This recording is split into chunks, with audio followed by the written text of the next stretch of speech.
Okay, so I want to finish up this module by talking about the other side of evolution, which is extinction. So species can either become new species or they can go extinct, and sometimes both things happen at the same time. So let's talk about extinction a little bit.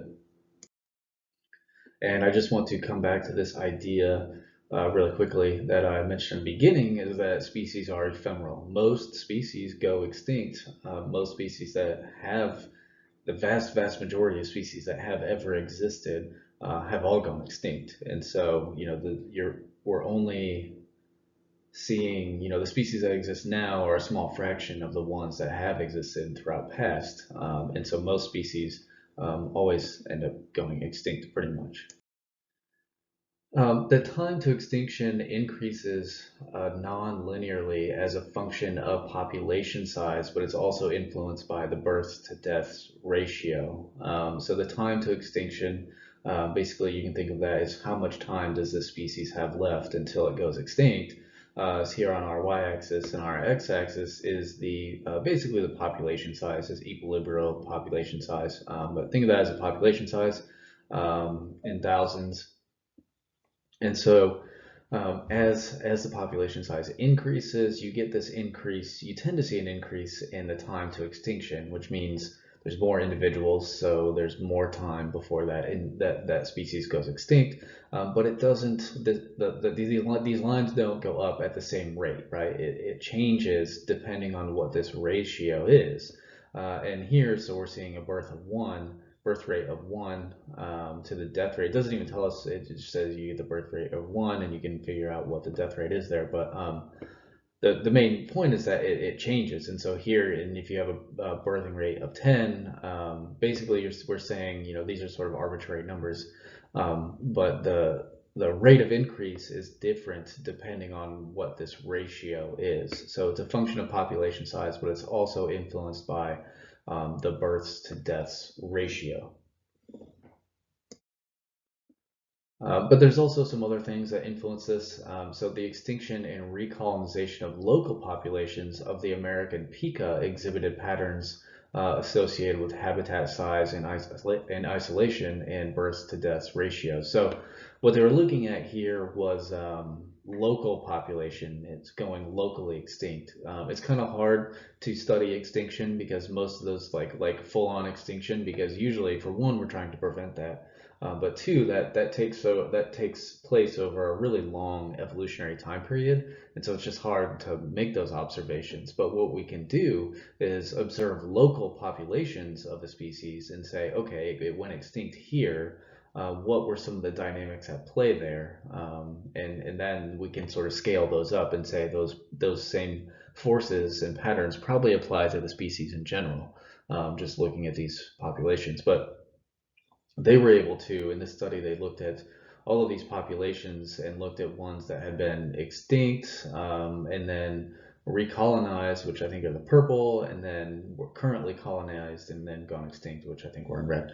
And basically, they were able to create some models that were able to accurately predict the extinction and recolonization rates of these populations based on the habitat size, how isolated it was, and the birth to death ratios, birth to death rate ratios.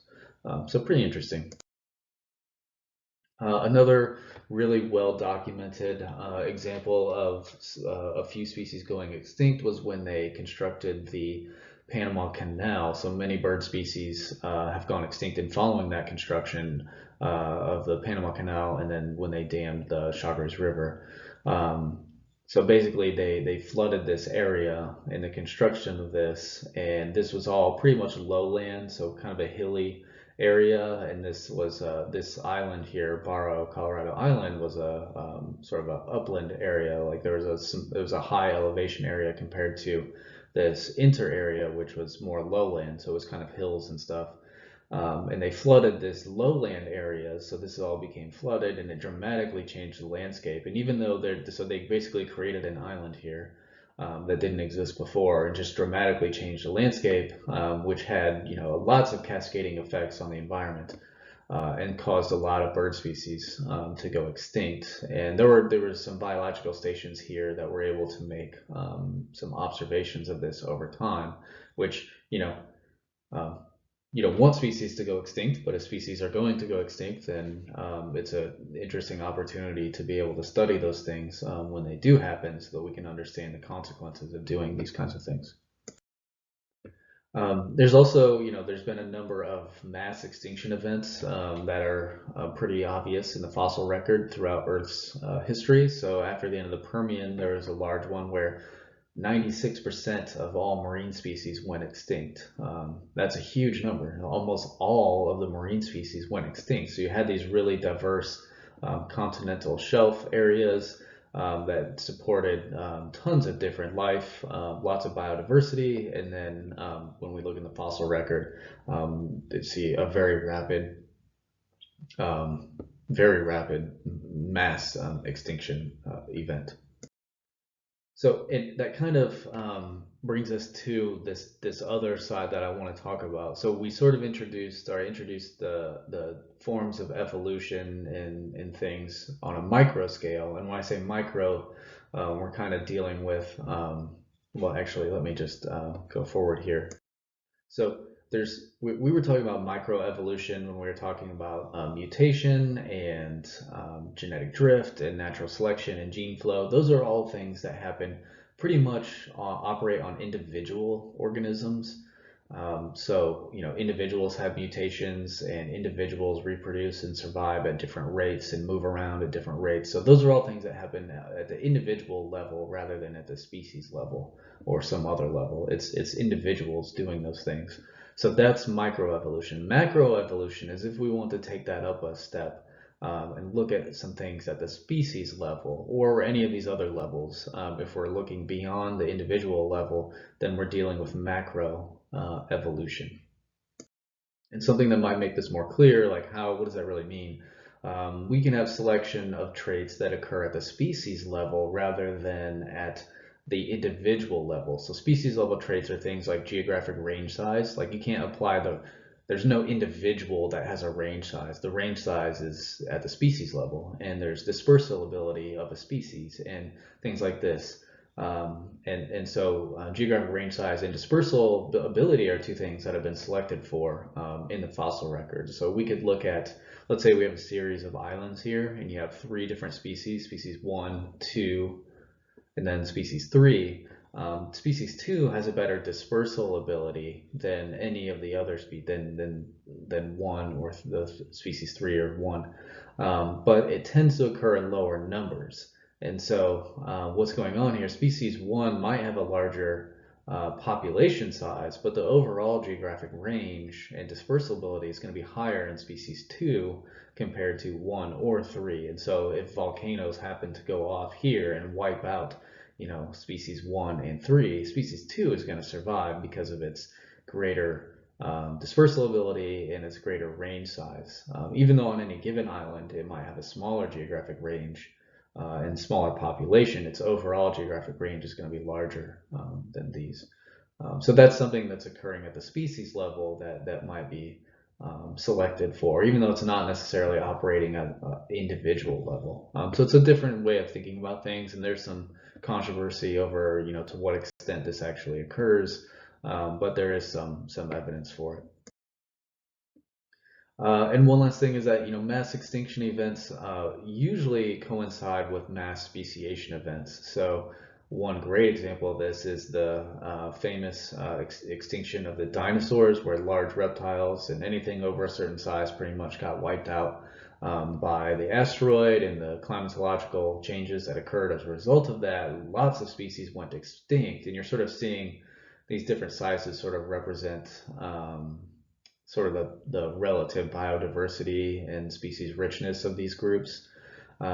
So here you have these like dinosaur-like species and maybe smaller mammals that coexisted with them at this time, whereas species like us, mammals and placentals and marsupials, were at really low levels until after this extinction event. You could draw a line, going from like here all the way down, and you can see this really abrupt change where these pretty much cease to exist.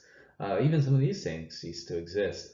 And you got this explosion of these types of species. And so you had a mass extinction event of these, and some of these, and then you had a big explosion of speciation for these. So basically, it's an opportunity. You're wiping out these, and it created opportunity for these species to take advantage of that niche space. And we see that a lot with mass extinction events. Usually, you see a mass speciation that follows it. Okay, so if we were to summarize some of these things, microevolution occurs within populations as a result of differential births, deaths, and movements of individuals. Remember, that's like your mutations and natural selection and gene flow and things like that. Macroevolution occurs at higher orders of classification, inferred through changes in morphological forms in the fossil record. And both perspectives are necessary for understanding the patterns of evolution and geographic distribution on Earth today and throughout Earth's history. So just some things to keep in mind there. And for the last reading here, I'm going to do something a little bit different. I want you guys to choose your own reading this time. So go out and find a peer-reviewed scientific article that has to do with speciation or extinction or evolution in general. As long as it's about something that we talked about in this module, it could be whatever your favorite organism or your favorite evolutionary thing, whatever it is. Just make sure it's peer-reviewed and scientific. If you go under the assignment page, I'll put some resources that might help you to be able to find those. Otherwise, pretty much have free reign to read and research about whatever you want, and then summarize it and tell me about it. So keep working your way through it, and I will see you next week in the next module.